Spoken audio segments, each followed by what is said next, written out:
All right, hello everybody. This is Greg coming to you again from Nansha, China. Today we are joined by a very special guest, Mr. Kent Chen. Hi, this is Ken. Kent and I work together at NCPA, and he's been a good friend these last couple of years. And Kent had the experience of traveling kind of all around China during the breakout of the flu. So today we're just going to talk a little bit about what his experience was like over the past 2 months, I guess, almost 3 months. Yeah. All right. So Kent, where are you right now? Actually, right now I'm in Nansha. Actually, it belongs to Guangzhou. I have been back around 3 weeks.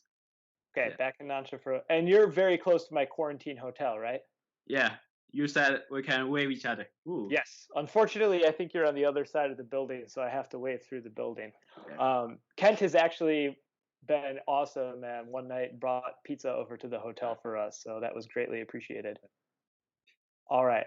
So, Kent, the last time I saw you in Yeah. person was in January, Mhm. before our Chinese New Year break. And I don't know if people in the United States know that much about Chinese New Year, but Mhm. it's a time where everybody in China, most people in China travel and maybe go see family or kind of take a vacation for the year. Is that right?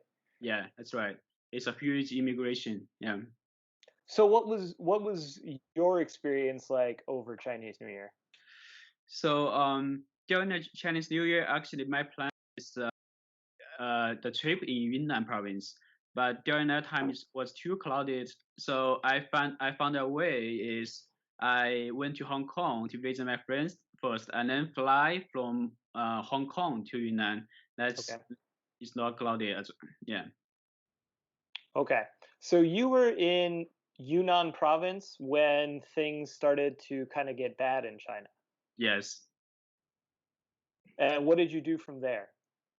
Actually, I was doing the motorcycling around Yunnan, and then I have to stay in a hotel, and then the hotel have gradually have more the second night in Yunnan I had to upload my ID and my schedule from Hong Kong, but all the place I have to add into online. So Sure. then I realized something happened. So I checked with my friend and then checked with some friends who is working in government. They said maybe it's really serious, and then I decided to travel back from Yunnan to Hunan province, which is my family are all in Hunan.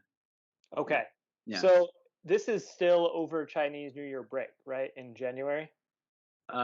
Yes, it's January 2022. Yeah.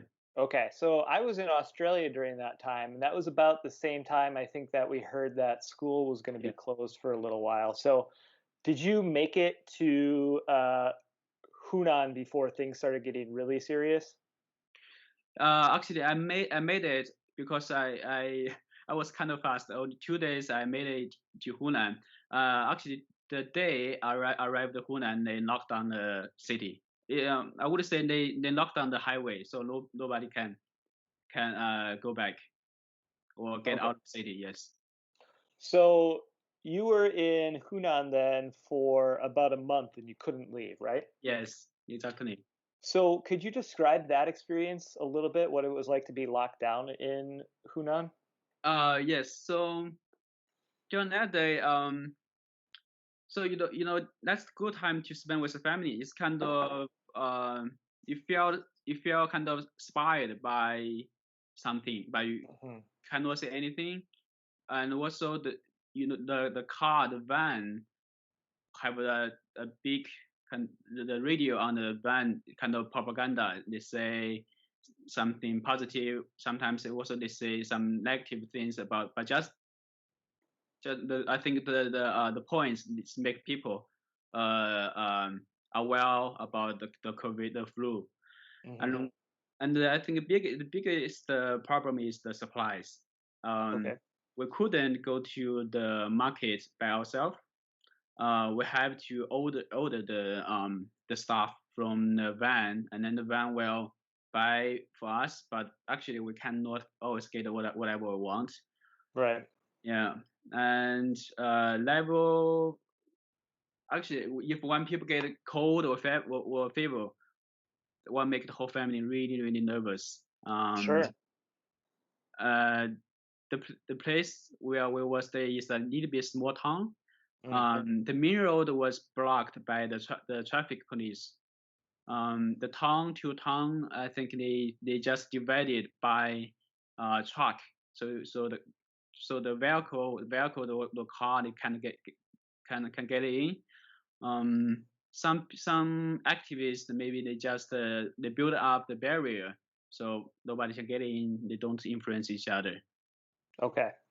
Yeah, So, all right. So you were there for about a month, is that right? yeah, in Hunan, about months, yes. And then from Hunan, you actually went to Hubei province. So my grandmother was in Hubei province and she was sick, so Okay. we yeah. So you were able to travel from Hunan to Hubei? Actually we couldn't, Okay. and we find a lot of solution, and finally we made it. And then so we so the government told us once you go from Hunan to Hubei, and before Hubei have the new policy, we cannot. Okay. So when you were going to Hubei, you didn't know when you would be able to leave. Yeah, we didn't know. Okay. When you got to Hubei, was it similar to being in Hunan where you still had to order things and it was difficult to get things? I say it's more serious, Mm-hmm. and it's much less freedom than in Hunan province. Okay. Yeah, but basically even in Hunan we don't do anything, but so it's it's pretty much the same for Okay. us. Yeah. Were you allowed to like leave your house and stuff when you were in Hunan? In Hunan, yes, we could, yes. Was that the same in Hubei? But in Hubei, it's more kind of under big pressure. If we get out of house and then maybe we face more, um, we just kind of feel more pressure in Hubei province, and the propaganda, the van and the radio around outside is more kind of more often and more serious. Sounds like. Okay. Yeah. So, you were in Hubei then for about a month. Is that right? Yeah. Yes. And then towards the end of that month, is that when the policy changed and you were able to leave? Yes. Um, I would say it's around March 10th. It's Okay. around March 10th. They have the new paper, because a lot of people in Hubei province they really need to get out to go back to the workplace like Guangzhou, Shanghai, or Beijing. Yeah. So we have to use the acceptance letter from a company, and also you have to go to the medical center to prove your health. So did you have to get tested? Yes, also. Okay. Did you And do the throat swab where they put it in your like ah? yes, Okay. got a testing. Yes, yeah. Yeah. That's what they did to me too. Oh, okay. I have to get another one before I can leave. Oh, okay. Yeah. So Sounds. hopefully that's tomorrow. Yeah. Okay. So could you describe a little bit about what life is like now that you're back in Nansha? Is it different than before?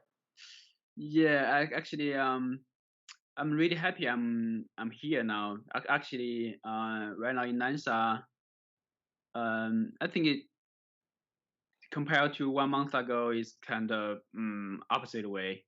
So I just visited my parents last week in Okay. Guangzhou, and I did a motorcycle to Jiangmen, which is near Nansha, Sure. and it's actually on the road is really crowded and busy. So I think right now our government is doing a kind of good job to recover from the COVID-19. Hmm. So I think it's pretty much we can have social a little bit, and then have actually I just went to the Vietnamese restaurant yesterday. I was just Oh, so okay. so. I think right now everything is going is kind of pretty much is going to be original condition soon. Okay. So almost back to normal. Yeah, I Okay. I would guess yes. Okay. Very cool. Well, I guess my last question for you then is it's been quite an experience. You've been on the road now for almost 2 months, maybe 3 months. Yeah. Um, what have you learned? What do you think about all this experience? Um. So during this time, it's because we went actually my father and I we moved from Hunan to Hubei because my grandmother. So I would say what I have learned is I think family is always the best harbor to keep us warm and safe. Hmm. So another thing is for Chinese people we put too much pressure on ourselves. Um, I would say maybe something must be done at present or never be done, and Mm, just be happy every day, just enjoy the life. okay. Yeah, Well, Kent, thank you so much for sharing your story with me. I remember talking to you when this first happened, and I remember the uncertainty about everything happening here in China. But it sounds like we made it through all right, and hopefully, pretty soon our life is going to start going back to normal. yeah. Hopefully, yes. Hopefully, cross your fingers. Yeah, All right, Kent. Well, thanks for joining me today, and that's all I had. So have a great day. Hopefully, we can see each other and get a drink soon. yeah. Oh, not many days. Maybe 2 more days, 3 more days. Hopefully, Yeah, hopefully I'll be out, yeah, by Wednesday or Thursday. So, yeah. all right. Well, thank you so much, Ken, for joining me today, and we'll talk to you later. Okay. I'll see you All right. later. Yeah. All right.